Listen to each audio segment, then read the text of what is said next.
Okay, so the initial plan was for me to do a new and different vlog. However, no, no, no, no, no, no, no. And because that plan didn't pan out, I was going to take you guys with me to go book shopping for a little bit, but I looked at my bank account and she ain't got no money in the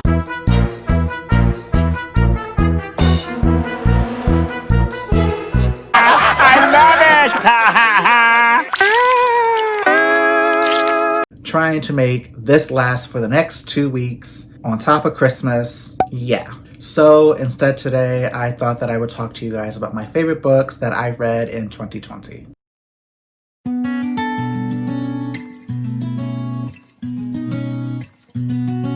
What up, you guys, and welcome back to my channel, Illum Reads, or if you are new here, welcome to my very messy channel. My name is Will, and let's just get right into this video. So we all know that 2020 has been nothing but a hot dumpster fire.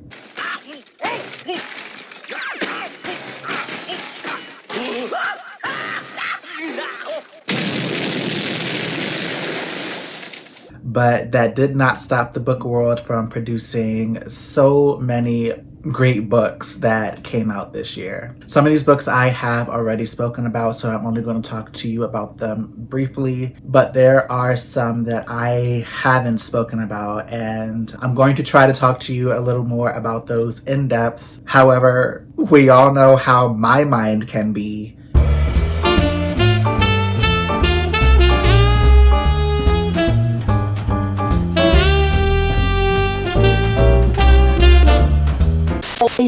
For those of you who have stuck with me up until this point, you are a godsend. But anyway, the first book that I'm going to talk about is Chain of Gold by Cassandra Clare. Chain of Gold is one of the books that I have briefly discussed in one of my other videos. Chain of Gold follows the Shadowhunters. It is the first installment within the Last Hours trilogy. The Last Hours trilogy is a sequel to the Infernal Devices, and the Infernal Devices is a prequel to the Mortal Instruments. It's a whole thing.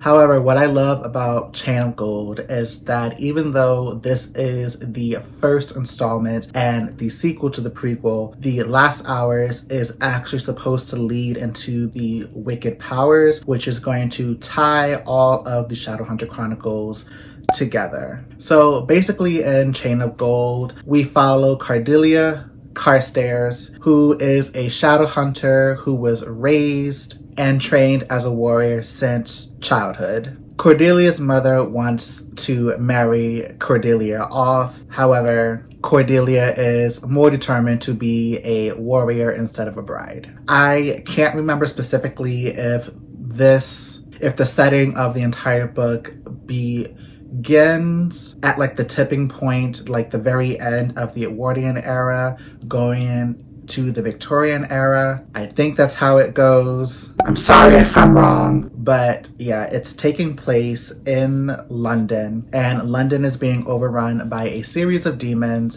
that none of these Shadowhunters have ever faced before. These demons can walk out into sunlight and wreak havoc upon the populace of London, and the Shadowhunters have a very difficult time overcoming them. All the while, Cordelia is trying to keep her secret love for one of her best friends, James Herondale, a secret, while James is sworn to marry someone else. I really loved the first installment within the Last Hours series. It got me through a lot of the very beginning of quarantine of 2020, and I am very much looking forward to continuing with the further installments. I believe Chain of Iron is the next one. The next book I have sort of like a love-hate relationship with. I gave it 3 stars only because I felt like it could have been a lot more done with this book, but it was a good setup. So yeah, that book would have to be Loki, Where Mischief Lies by Mackenzie Lee. First and foremost, I really liked this story and I was very interested in getting into the story because I am a huge Marvel fan and it deals with some beloved Marvel characters. Obviously, it deals with Loki, who is our center protagonist. It deals a lot with his reputation as the trickster god, also living in his brother's Thor's shadow and trying to prove himself to his father, Odin. Loki is the first within a trilogy by Mackenzie Lee set within the Asgardian world. Loki, along with his sorcerer friend Amara, are both subjects of destroying a artifact of Asgard. Amara is banished to Earth where her powers of sorcery begin to deplete. On Earth, there is a string of magical events that are connecting to some human murders, and Odin sends Loki to investigate. While on Earth, Loki is basically set on the path to discover who he is truly meant to be. Yeah, I liked the fact that Loki struggles with trying to figure out who he really is and trying to come out of the shadow of his brother Thor. So I am looking forward to continuing on with the next installment. This next book I gave 4 stars, and that book is Gemini, the second installment of the Illuminate Files, written by Amy Kaufman and Jay Kristoff. Gemini basically follows brand new characters outside of the Illuminate novel. The whole entire trilogy connects itself, but we meet Hannah as she moves into a space station and she struggles to adapt. On the jump station Heimdall, which is their spaceship, Hannah and her love interest Nick are caught in the middle of the next bi-tech assault. While also trying to defend themselves against the bi-tech assault, Hannah and Nick are also faced with these alien predators that have found their way onto the ship. And they must also deal with a malfunction with the space station's wormhole situation that threatens to tear the space-time continuum apart. Yeah, there was a lot going on with this novel. It is very sci-fi oriented. However, the story is just that good. There is always danger around each and every single corner. One of my favorite characters, Aiden, who is this type of artificial intelligence, is brought back to life to try to help the jump station Heimdall to basically survive. However, Aiden is a very gray morality type character. He doesn't act upon human emotions, so this artificial intelligence is basically doing what it thinks is best for the greater good. And if that means that he has to kill thousands to save a little, that's what it's going to do. Yeah, I thoroughly enjoyed it. I think this has to be probably in my top 3 of the year. Also because the entire novel is told through surveillance footage, type maps, different briefing notes, text messages, and different schematics and maps of the entire space station. Yeah. The next book would have to be A Darker Shade of Magic by V.E. Schwab. A Darker Shade of Magic follows the character Kel, who is a Antari magician who has a rare ability to travel between these different parallel Londons. There is a red London, a gray London, a white London, and once upon a time there was a black London. However, no one really speaks about that one. Kel was raised in Red London and serves as an ambassador to the Maresh Empire. On the side, Kel also acts as sort of a smuggler. He services people who are willing to pay basically any amount just to get a glimpse of the different worlds that they will probably never be able to see. However, there is an instance where an exchange goes wrong and Kel sort of slips into the Grey London area. There, he runs into Delilah Bard, who has her own aspirations and wishes to be sent away to another world for her own adventures. Reading the entire novel, we get a sense of constant danger. Both Delilah and Kel now have to basically stay alive in order to save all of the worlds. I did really enjoy it. I didn't read the second or third novels just yet. I got distracted with other books, but I do plan on going back and finishing the Darker Shade of Magic series. The next book that I thoroughly enjoyed would have to be Aristotle and Dante Discover the Secrets of the Universe. I absolutely adored this novel. I am actually sad that it is a standalone. It basically deals with Aristotle, who is an angry teen, as he comes to discover himself and also dealing with the aspects of his brother in prison. In his early childhood, he meets Dante, who comes off as a know-it-all who chooses to view the world very differently. At first, when they meet, they honestly have nothing in common. However, a very tight-knit friendship begins to form. I thoroughly enjoyed this novel only because it was a story about self-discovery. It was shedding so much light, especially for teenagers, because as we all know, during that time, it is so rough for teens to have that opportunity to get to discover themselves. I absolutely just adored the friendship that was between Aristotle and Dante. Like I said, I really just wish that there was a second installment.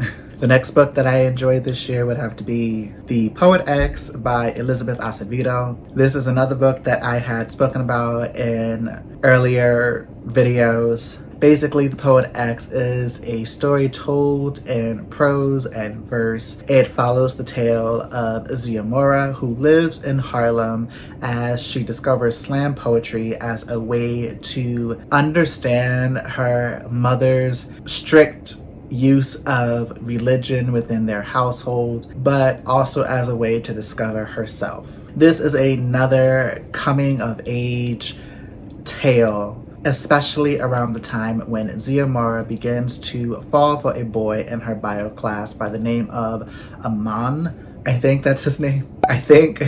And out of fear for her mother's religion as well as the laws of the church, she has no idea what to do with those feelings for her fellow classmate. Ziamora finds comfort in her poetry. She writes her verses down like prayers that she keeps in a notebook hidden from her mother. However, her mother does soon discover her thoughts and her feelings, and things are blown out of proportion. And yeah, it really was a heartfelt tale, and I really did feel for Ziamara. The next book that I thoroughly enjoyed this year would have to be Percy Jackson and the Olympians, Book 5, The Last Olympian. It was very weird because for the longest time I was trying to get into the Percy Jackson series.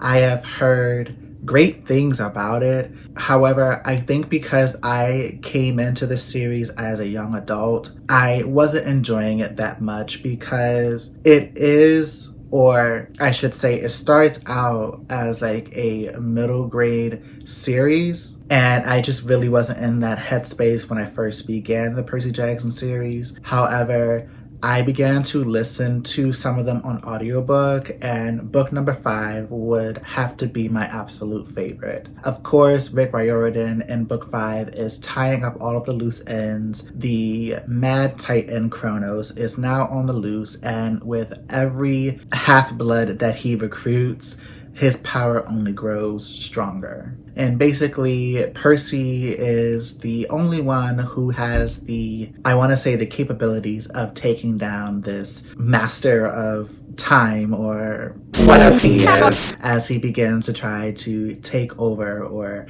take back Mount Olympus. I basically loved this book because it was a tale of adventure. I did feel for Percy Jackson as he fought with his feelings over Annabeth and his friendship with Grover. It was a lot to put on to a small boy, and I loved it.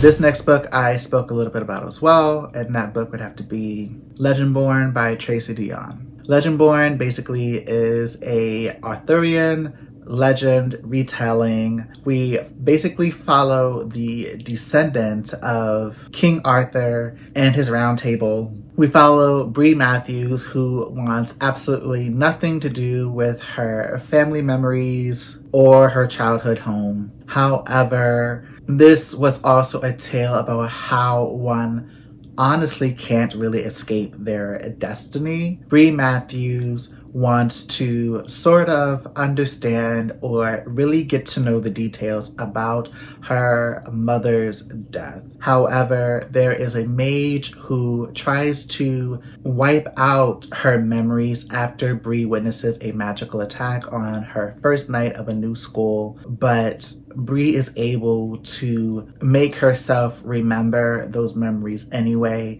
and as she does so, she begins to unlock her own magic and secret powers. Yeah, this was, I feel like, a very fantastic debut novel. It was filled with mysticism, it was filled with mystery, with magic, all of the fantasy things. I loved it.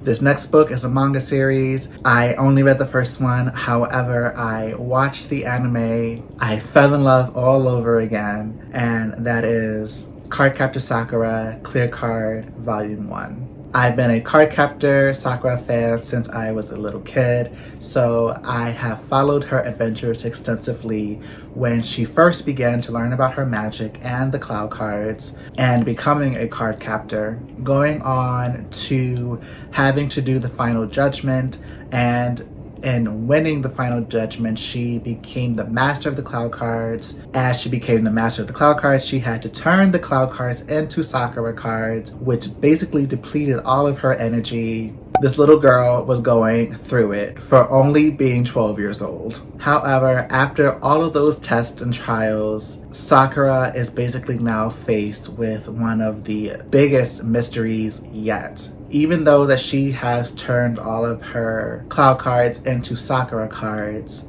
the Sakura cards have now turned clear and are no longer useful. However, the mystery doesn't stop there. Magical events are beginning to happen all over Tokyo once again, and Sakura is in need of her magic. She doesn't necessarily know what she is doing. However, she begins to sort of create her own cards. And that's all that I'm going to say about it because it's just getting good.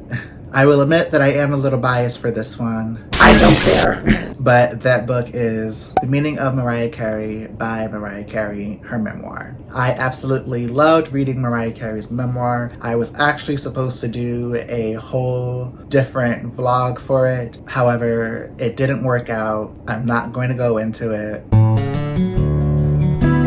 But anyway, Mariah Carey basically details a lot about her life. There were some aspects that she left out, but it's her story to tell. In reading Mariah's memoir, one comes to know so much more about the pop diva, about her expansive range, a lot of her music, and behind the scenes about her family members, her found family, and her life and career. It was quite a sad memoir, I will admit. However, it was still very good to read because you really get to understand why she acts the way that she acts. For those of you who truly love Mariah Carey and her music, I'm pretty sure that you have read this, but for those of you who haven't read her memoir, I do highly suggest that you pick it up and read it, especially if you want to get into your feels. The next book that I absolutely loved this year would have to be The Hazelwood by Melissa Albert. I honestly probably should have read this in October because for a fantasy book, it was very, very chilling, a little pun intended there, but yeah, it's really a dark fantasy. There's so much mystery behind the Hazelwood. We follow a 17-year-old Alice who basically lives on the road with her mother. She knows somewhat about the woman that is supposed to be her grandmother, who is a reclusive author who has written a classic dark fantasy book that the entire world basically loves. However, Alice comes to know that her grandmother has died alone in her estate in the Hazelwood, but the turmoil basically doesn't stop there. A mystery man comes out of nowhere and basically whisks Alice's mom away, and she begins to go on the hunt with a stranger named Ellery Finch, who just goes by the name of Finch, and he sort of seems to have like his own thing about wanting to help Alice, but nonetheless, Alice doesn't go at it alone. Alice receives a note saying that she needs to stay away from the Hazelwood, but she's determined to get her mother back. Both of them venture up into the Hazelwood to try to get her mother, and a lot of it deals with like a lot of Alice's grandmother's storybook characters come to life and wreaking havoc within the human world. Yeah, it was a very chilling adventure. I'm trying not to like go too much into it because yeah, I really want to go and pick up the sequel, which is The Night Country, very soon. And the last book I'm going to talk about very quickly is Avatar: The Last Airbender: The Search. The Search is a graphic novel, and it picks up on the storyline where Zuko and the gang are trying to basically figure out where exactly Zuko's mother is. For those of you who do not know or who haven't watched the cartoon, Zuko's mother, Ursa, committed a high treasonous crime and was banished from the Fire Nation. At the very end of the series, after Aang defeats the Fire Lord and Zuko becomes the new Fire Lord, Zuko visits his father in prison and he asks the question, where is his mother? However, we were never given an answer until Brian and Michael came out with the graphic novel, The Search. In The Search, of course, we follow the gang and we do discover where and who Ursa really is. I loved it because we finally got that answer, and of course, just revisiting the Avatar universe. And that is all of my favorite books that I have read in 2020.